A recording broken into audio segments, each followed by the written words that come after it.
ನಮಸ್ಕಾರ ಸ್ನೇಹಿತರೆ. Big boss ಆರಂಭವಾದ ಮೊದಲ 3 ವಾರದಲ್ಲಿ ಜಾಹ್ನವಿ ಹಾಗೂ ಅಶ್ವಿನಿ ಗೌಡ ನಡುವಿನ ಸ್ನೇಹ ಎಲ್ಲರಲ್ಲೂ ಅಚ್ಚರಿ ಮೂಡಿಸುವ ರೀತಿಯಲ್ಲಿತ್ತು. ಇದೀಗ ಅವರು ನಿಜಕ್ಕೂ ಹಿಂದೆ ಸ್ನೇಹಿತರಾಗಿದ್ದಾರಾ ಅನ್ನುವ ಅನುಮಾನ ಮೂಡಿಸಿದೆ. ಬಿಗ್ ಬಾಸ್ ಆರಂಭವಾದ ಮೊದಲ 3 ವಾರದಲ್ಲಿ ಜಾಹ್ನವಿ ಹಾಗೂ ಅಶ್ವಿನಿ ಗೌಡ ನಡುವಿನ ಸ್ನೇಹ ಎಲ್ಲರನ್ನ ಅಚ್ಚರಿ ಮೂಡಿಸುವ ರೀತಿಯಲ್ಲಿತ್ತು. ಅಶ್ವಿನಿ ಗೌಡ ಹಾಗೂ ಜಾಹ್ನವಿ ಬಿಬಿ ಕಾಲೇಜಿನ ಚರ್ಚಾ ಸ್ಪರ್ಧೆಯ ನಂತರ ದೂರಾಗಿದ್ದು ಗೊತ್ತೇ ಇದೆ. ಆದ್ರೆ ಇತ್ತೀಚೆಗೆ ಮನೆಯಿಂದ ಪತ್ರ ಬಂದಾಗ ಕೊಡುವ ಟಾಸ್ಕ್ನಲ್ಲಿ ಅಶ್ವಿನಿ ಜಾಹ್ನವಿಗಾಗಿ ಪತ್ರವನ್ನ ಬಿಟ್ಕೊಟ್ಟಿದ್ರು. ಅಲ್ಲಿಂದ ಇವರ ಸ್ನೇಹ ಮತ್ತೆ ಚಿಗುರುತ್ತಾ ಅನ್ನೋ ಅನುಮಾನ ಮೂಡಿತ್ತು. ಕಿಚ್ಚನ ಪಂಚಾಯಿತಿಯಲ್ಲಿ ಅಶ್ವಿನಿ ಗೌಡ ರಕ್ಷಿತಾ ಹೇಳಿದ್ದ ಮಾತನ್ನ ತಿರುಚಿ ತಮಗೆ ಬೇಕಾದ ರೀತಿಯಲ್ಲಿ ಬದಲಾಯಿಸಿಕೊಂಡಿದ್ದನ್ನ ನೋಡಿ ಜಾಹ್ನವಿ ಅಶ್ವಿನಿ ಗೌಡ ಬಗ್ಗೆ ತಾವು ಅಂದುಕೊಂಡದ್ದು ತಪ್ಪು, ಅವರು ಬದಲಾಗಿಲ್ಲ ಅನ್ನೋ ಅಭಿಪ್ರಾಯಕ್ಕೆ ಬಂದಂತೆ ಕಾಣ್ತಿದೆ.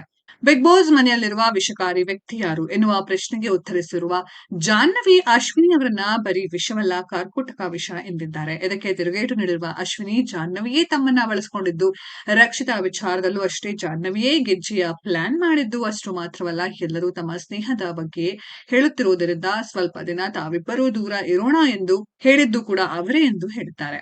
ಈ ಮಾತುಕತೆ ಇವರಿಬ್ಬರ ಸ್ನೇಹ ಇನ್ನು ಉಳಿಯುವುದೇ ಇಲ್ಲ ಅನ್ನೋದನ್ನ ಸ್ಪಷ್ಟವಾಗಿ ತೋರಿಸಿದೆ. ಅಶ್ವಿನಿ ಗೌಡ ಸಡನ್ ಆಗಿ ಹೀಗೆ ಜಾಹ್ನವಿ ವಿರುದ್ಧ ತಿರುಗಿ ನಿಲ್ಲೋಕೆ ರಕ್ಷಿತಾ ವಿಷಯದಲ್ಲಿ ಜಾಹ್ನವಿ ತಪ್ಪಿಸ್ಕೊಂಡ್ರು, ಅಶ್ವಿನಿ ಮಾತ್ರ ಇನ್ನೂ ಅದರಿಂದ ಹೊರ ಬಂದಿಲ್ಲ, ಯಾಕೆ ಎಂದು ಸುದೀಪ್ ಕೇಳಿದ್ದೇ ಕಾರಣವಾಯ್ತಾ ಅನ್ನುವ ಅನುಮಾನ ಮೂಡಿಸಿದೆ. ಸ್ನೇಹಿತರೆ, ಇವರಿಬ್ಬರ ಬಗ್ಗೆ ನಿಮ್ಗೆಲ್ಲ ಏನನ್ಸುತ್ತೆ ಅನ್ನೋದನ್ನ ಕಾಮೆಂಟ್ ಬಾಕ್ಸ್ ಅಲ್ಲಿ ಕಮೆಂಟ್ ಮಾಡಿ. ಈ ವಿಡಿಯೋ ಇಷ್ಟ ಆಗಿದ್ರೆ ಲೈಕ್ ಮಾಡಿ, ಶೇರ್ ಮಾಡಿ, ಚಾನೆಲ್ ನ ಸಬ್ಸ್ಕ್ರೈಬ್ ಮಾಡಿ, ಪಕ್ಕದಲ್ಲಿ ಇರೋ ಬೆಲ್ ಐಕಾನ್ ನ ಹಿಟ್ ಮಾಡಿ. ಮುಂದಿನ ವಿಡಿಯೋದಲ್ಲಿ ಭೇಟಿಯಾಗೋಣ. ಧನ್ಯವಾದಗಳು.